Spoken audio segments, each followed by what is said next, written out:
Well, I'm Johanna Byrane, Head of Business Development here at Twickenham Stadium. Thank you guys for joining us this afternoon, and it's great to welcome you all here to Twickenham as well. So I'm not sure how many people have been here before or it's your first visit, but welcome to the stadium. What we've been asked to talk to you about really is the journey so far, Twickenham Stadium and eSports, how we got here, how we got to host some amazing events over the last 18 months, 2 years. So really my job is from a venue perspective, tell you why we're all here today. About 18 months, just under 18 months ago, we were approached working with London partners to pitch and host a tournament. It was for minors, majors, Rocket League, two lots of 3 weeks. And it was the first time really we'd had that sort of opportunity. So as a team, sales team, operations team, we really looked into it, got under the skin of it, and we were successful in winning that opportunity. And that was, as I say, a very large tournament here, great streaming figures, great opportunity, tournament organisers, face it, and we've got Ben in the room with us as well today, who was working with us still. And that just really put Twickenham on the map for us. So what we did as a team, and as sales team, marketing, operations team, we really got to understand the industry. We were so excited about what we saw, what we found out.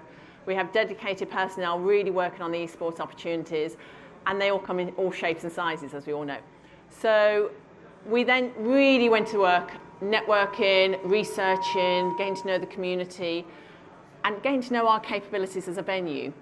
And we've been lucky enough to host everything from a Twitch community meetup, 2,000 people partying pitch side, to we were lucky enough to host the UKLC a couple of weekends ago, which was fabulous, in our live room, to seminars like this, to conferences, to gaming events, community gaming events as well.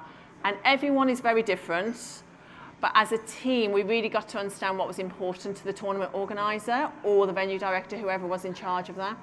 And that was that 24-hour access. We have a hotel on site, brilliant for the teams to stay in and the organisers, 24-hour access.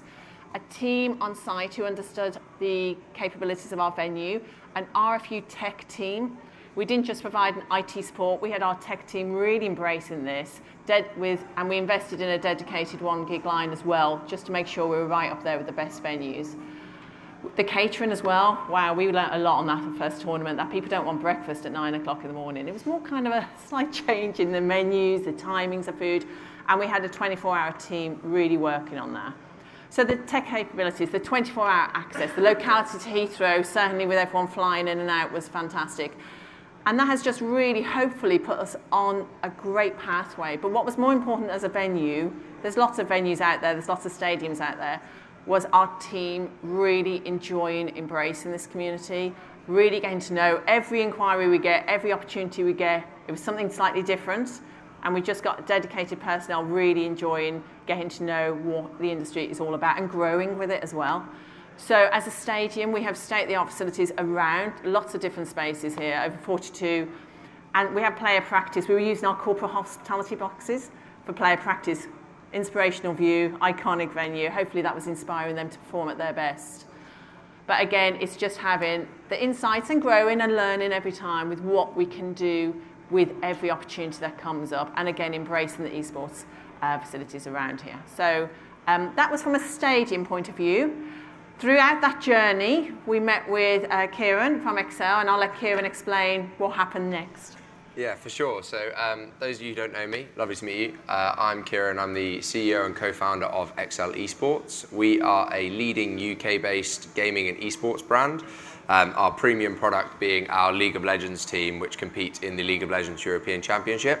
So that means towards the end of last year, we received a significant investment to be a part of that league. You heard Alban from Riot Games talking about the league earlier this morning.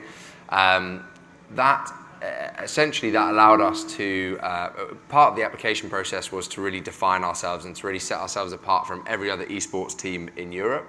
And part of that was aligning ourselves with the UK. So we are representing the UK in Europe.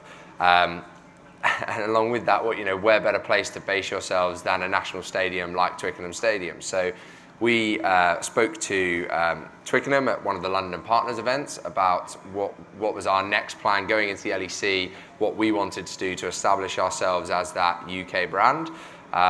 we needed a training facility to host our professional players, but we also needed somewhere for our backroom staff and somewhere where we could hold community events to really activate that UK esports community.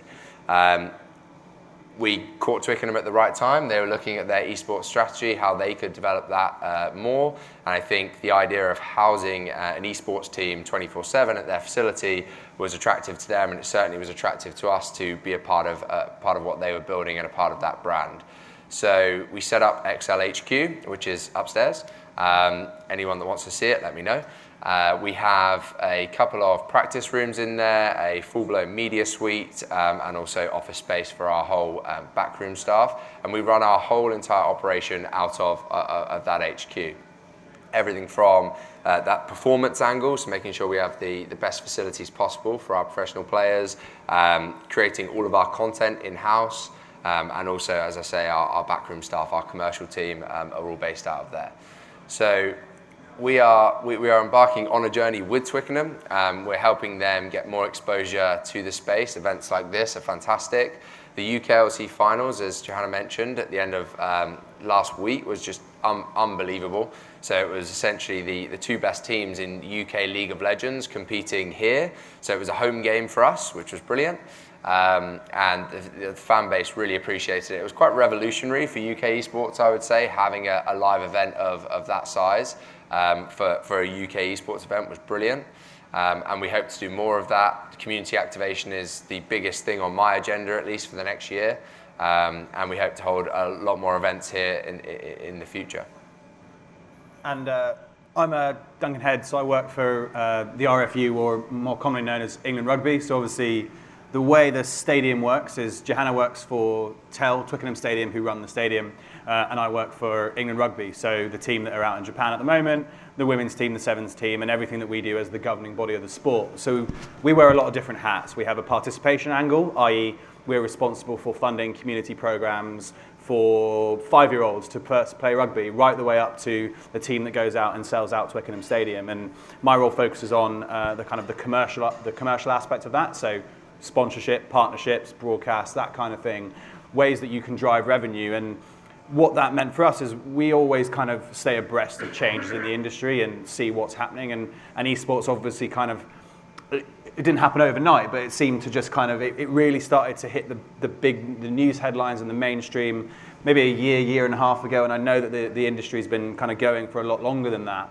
And so then there was, with EXCEL and Kieran coming to the stadium, there was an opportunity to kind of get to know them and kind of get our heads around the space, because you've seen a lot of traditional rights holders invest into the esports world. Predominantly that's been football clubs getting involved in FIFA competitions, which really is more of a continuation of how they engage with their fan base. But similarly, you've also seen people like Schalke and other people enter into different gaming titles. And so we were kind of tasked with understanding, right, where do we fit? Do we fit anywhere? How do we leverage this? Because people like to think of England Rugby as something that is 35 plus, white male, affluent, which undoubtedly, if you want to target that kind of audience, we have a great platform to do that. But also ultimately, we are the governing body of the sport, and we have little kids watching it right the way up through teenagers, all the way to your sort of 50-year-old debenture holders. So we're really interested in ways in that we can engage better with our fan base. And I think that's the challenge for all sports rights holders, is how do you kind of get that direct-to-fan communication? And obviously that's something that esports has such a great handle on, because everything is done pretty much through data. You know, if someone logs on to, watch a stream or play the game or whatever, you're able to really track that, and you're able to know exactly who your fans are, whereas for us it's a bit more nebulous. And so we wanted to understand, is there a place where we can play in this space? Is it something that we need to be conscious of, whether we're thinking about our role as a governing body? How do we balance off the misinformed participation headlines about, does someone playing loads of games mean they don't go outside? The answer is no, it's not as simple as that. And so it's been interesting for us to go on that journey and work out how does it work commercially, but also what kind of a role does it play for us going forward as a governing body, and how we think of that. So Yeah, and for us it was really important as a brand to be trailblazing a new way to have a successful esports team and taking a lot of learnings from traditional sports in that, especially on the performance angle. There's a whole lot we can learn from traditional sports from a performance angle, how we can get the best out of our players for as long as possible. But also commercial marketing, there's so much that we're learning from these guys that's awesome, and also a lot they're learning from us. I mean, one thing I love about this partnership is that esports and sports can coexist quite happily and can learn from each other quite happily. They're not pitted against each other. Esports isn't keeping people in their bedrooms and stopping them playing sport. I've done both my whole life, and a lot of my friends have as well. And I think there's a lot of education to be done around that piece. But certainly, I think as spokespersons, we're hopefully doing a good job. Yeah, I think that's it. I mean, the media and people who are maybe a little bit less informed about what gaming esports is and what it means, they seem to want to pit the two against one another. They seem to want to say that esports is going to come along and replace traditional sport. And I think that that's just a fundamental misconception of what the two things do and how they coexist. I mean, a really good example is Ellis Genge is out in Japan at the moment, hoping to win the World Cup with England. Rugby players, they can only train 2 hours a day, 3 hours a day max before the body just, you can't do any more than that. So what that means is they got a load of free time. Ellis Genge had a knee injury for 9 months, and he clocked up over 40 days of League of Legends playtime during his rehab period, and he's now something like 2 levels away from being eligible to try and play professionally. He did get absolutely smashed by one of our pros, though, so that took him down a peg a little bit. Yeah, he does want revenge, though, because he feels that there was some unfair selection. Revenge on the pitch. Yeah, something like that. No, but it's great to see tie-ups like that. We see it, especially in America. There are a lot of NBA players who are huge advocates of League of Legends, especially, and different video games. The football players and the FIFA tie-up is the more obvious one. But seeing, people like Genji who play a significant amount of League of Legends, maybe more League of Legends than he does rugby, is just awesome for us to see. And we open our arms to him coming into our facility and playing against our pros. Great content that can be made out of that as well. I think it's also interesting from a performance angle. I'm going to go off on a tangent quite quickly, but then bring it back. The RAF are now utilising, because obviously, the RAF are now using abilities on video games and track record on video games to help massively influence how they recruit people like drone pilots and that kinds of things, because obviously it's a similar skill set. And what performance sport teams, whether it's esports or traditional sports, are always looking for is how do you kind of take yourself to the next level? Whether that is from an esports angle, making sure that your team is healthy, fit enough to make sure that they're able to perform at their best, or whether it's kind of providing professional sports teams with a significant amount of pressure, ways to kind of manage that and ways to kind of hone different skill sets. And so there is quite a lot that we can learn, and it's been great kind of working with Kieran to understand how they look at things commercially, how we look at things commercially, how their audience reacts to certain things, and how our audience reacts. Because as with anything, there's learnings you can take from absolutely everything. So it's been really interesting, and we're hoping that we can kind of continue to make Twickenham this kind of esports destination in its own right, but also how does the RFU play in that space? For sure. So I think we've still got 10 minutes. We wanted this session to be a bit more of a Q&A session than most panel talks, because we think it's a good opportunity to talk about the similarities between esports, sports, or the differences. Questions around sort of globalization of esports. So esports certainly went global before it went regional, but now you're starting to see it push down into the regions, hence us being a UK brand and aligning ourselves with a national stadium here in the UK. Please, from now, if you have a question, stick your hand up. I don't know what the process is, whether you just shout it out, we repeat it back. Have you got a mic? Oh, there we go. Question for Kieran. Oh, we've got the app. Oh, perfect. Okay. Shall I read it to you? You want to read my question? Okay. Question. Well, no, because it would be as CEO of an esports organisation, do you connect with your peers, or who do you seek advice from? Do you connect with your peers? Interesting. So being a CEO of an esports organisation, my specialty, my only real expertise is in esports.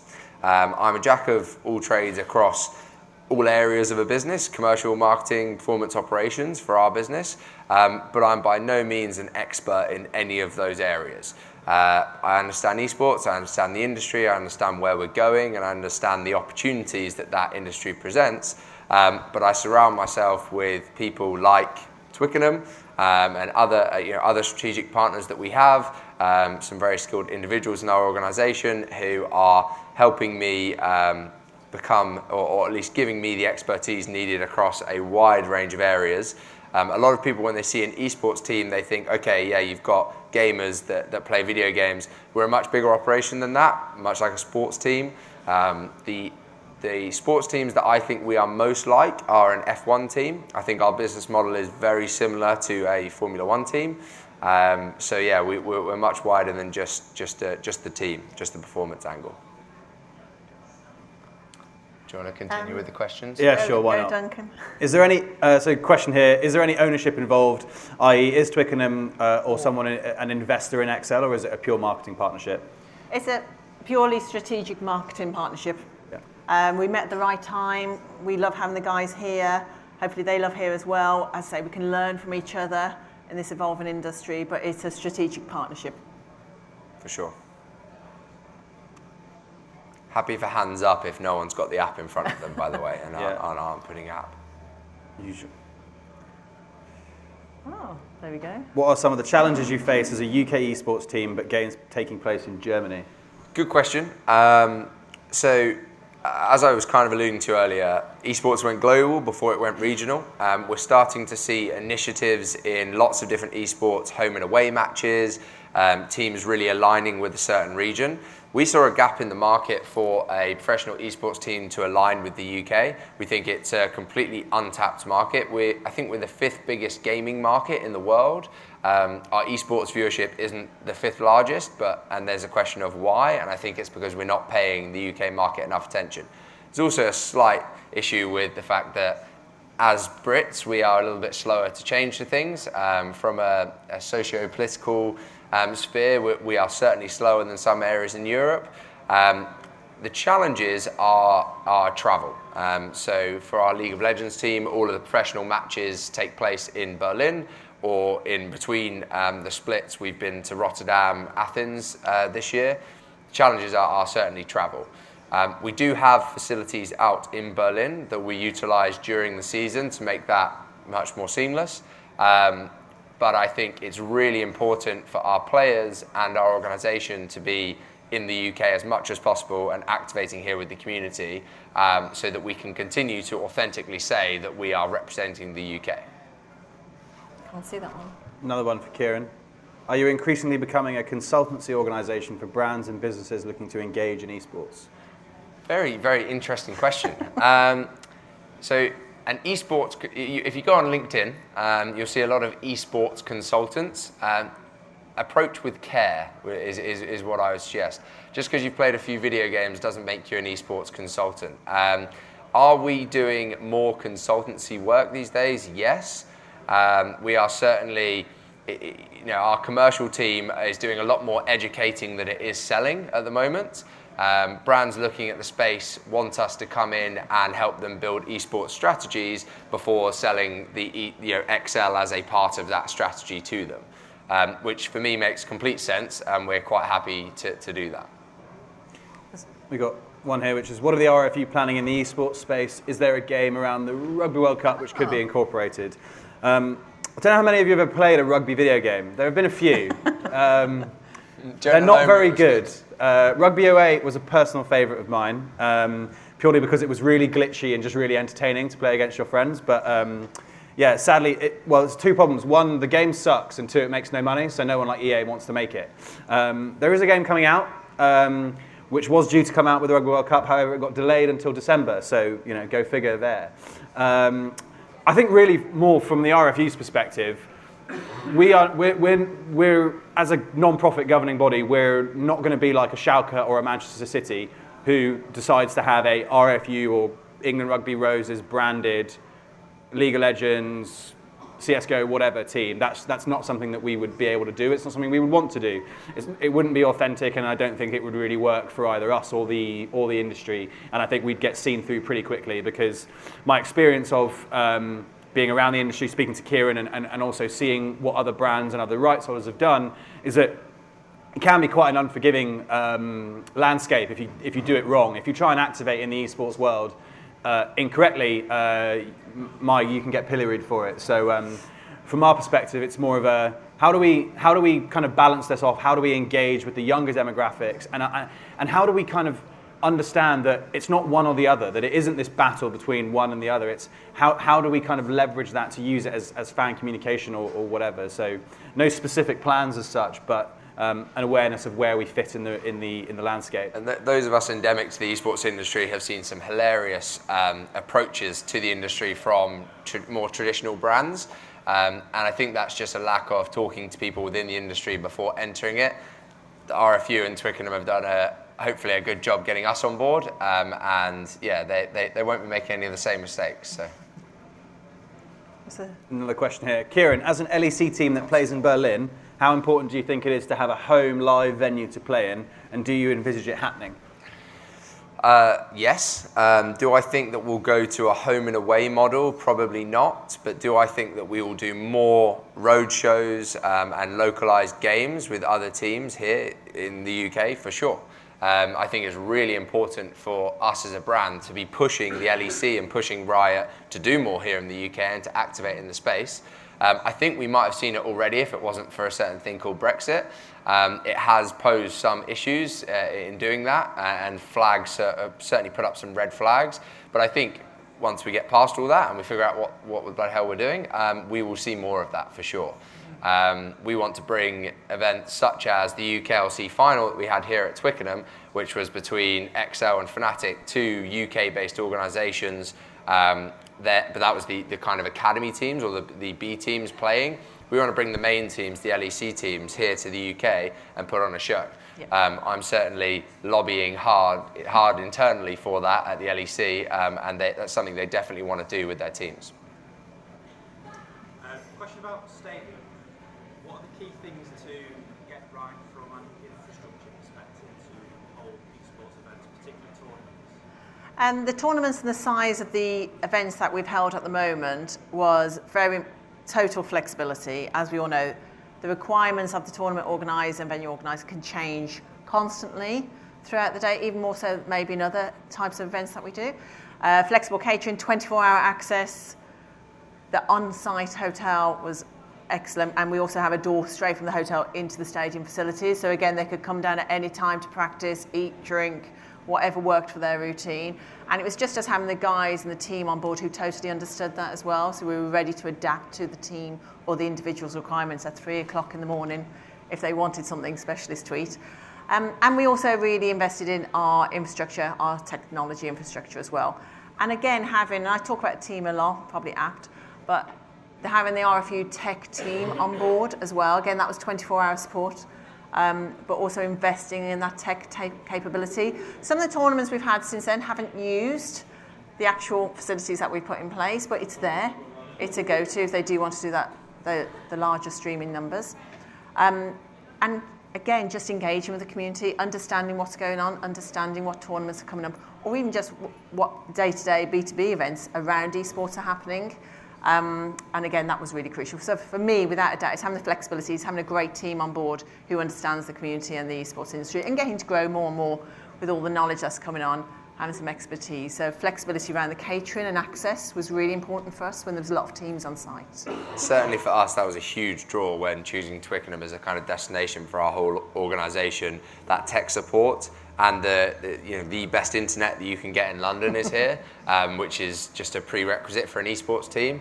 Our players will notice a frame drop when they're playing at 200 frames per second. So yeah, they need the best internet in London, and they've got it. So that looks like our time's up. I think we're out of time. Please feel free to grab any of us straight after this.